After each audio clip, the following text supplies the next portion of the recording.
Hi guys, it is Tuesday, May 5th. Oh my goodness, it is already May. It's gonna be May, you know, like Justin Timberlake. Anyways, welcome back. It is day 10 of Irony. You've already done your warm-up. If you didn't, or you just guessed, pause my video, hit back, and go ahead and try those review questions, and do your best, okay? Aim for today, Kipsters will be able to identify different types of irony based on text. Really straightforward at this point. Irony is the difference between what we would reasonably expect and what actually does happen. There are three types. Situational, when a character or a person's efforts produce the opposite of what they expect. Verbal, contrast between what is said and was actually meant. This includes sarcasm. However, if it's not sarcasm, that does not mean that it's not verbal irony. For instance, Regina George last week, one of your examples, that was verbal irony when she was telling people she liked their skirt and she liked their bracelet, but she really thought that they were very ugly. That is verbal irony, but she was not being sarcastic when she spoke to them. She wasn't saying like, oh, I love that, to be humorous. She wanted them to actually believe that she meant she loved it, even though behind their back, she was like, no, it's really, really ugly. That's verbal irony. That's one of those examples where it's not sarcasm. Dramatic irony, when the audience knows something that the characters do not. So usually the clue is that like we have information that the protagonists, that the antagonists do not, okay? Pause here and complete your check for understanding using the notes I just gave, using the information from above or below or whichever direction I guess it is for you right now. Pause here and then go ahead and hit play when you're ready to move on to the example. In case you didn't hit pause. Okay, and today's example. Make sure that you are listening to the video or the instructions I wrote, you know, because I go over the answers to the example and it's easy points. Who doesn't want that? Anyways, example or text one. A mean old man ate a large meal at a restaurant. The waitress tried to provide him with excellent service, but every time she brought him a dish, he complained.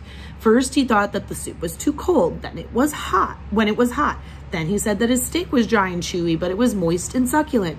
Then he complained that one of her blonde hairs was in his mashed potatoes, but the hair was actually gray like his own. Ew. She remained patient and tried to help him until the end of the meal when he left her a quarter for a tip. She replied on his way out, "Thank you for your generous tip, mister." Part A, what statement best describes the irony in that situation? A, the old man was a terrible customer who complained a lot. I mean, he was. B, the old man was a bad tipper after being a bad customer. C, the old man didn't tip well, but the waitress thanked him for his good tip anyways. D, the old man didn't know what color the hair was. Pause here, try the question. In case you didn't pause it. Okay, should have tried the question. You should have chosen C. Why C over the other ones? Actually, every single statement was correct, but C is the only one that tells you why it is ironic. The old man was a terrible customer who complained a lot. That's not irony. It's not anything expected or unexpected. It's just a true gist, actually, of the text. The old man was a bad tipper after being a bad customer. Again, would have been an acceptable gist if that's what I had asked for. The old man didn't tip well, but the waitress thanked him for a good tip anyways. True, he didn't tip well. And then she said, "Thank you for your generous tip, mister." But he didn't actually tip generously, and she's thanking him for it. So she's saying the opposite of what she means, verbal irony. The old man didn't know what the color of the hair was. I mean, that's just a true, again, statement from the text. So that's why it's not D. The answer is C for part A of the example. So what type of irony is this situation? Pause here if you don't, to try it. Sorry, that's my waiting because I know a lot of you aren't going to scroll up and pause, and I want you to try it on your own. You should have selected verbal irony because of the sarcasm from the waitress. There is nothing that, like, all the information, everybody knows it. Even though the old man is like a little bit like, ooh, who doesn't know the color of the hair? Like, we all know the information here. And there's not necessarily, the unexpected part is in the verbal. So verbal is a better choice than situational. Okay.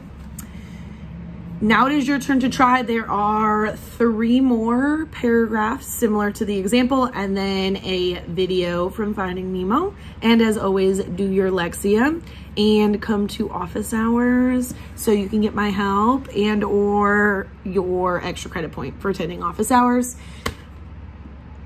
That's all. Have a great day, guys. Bye.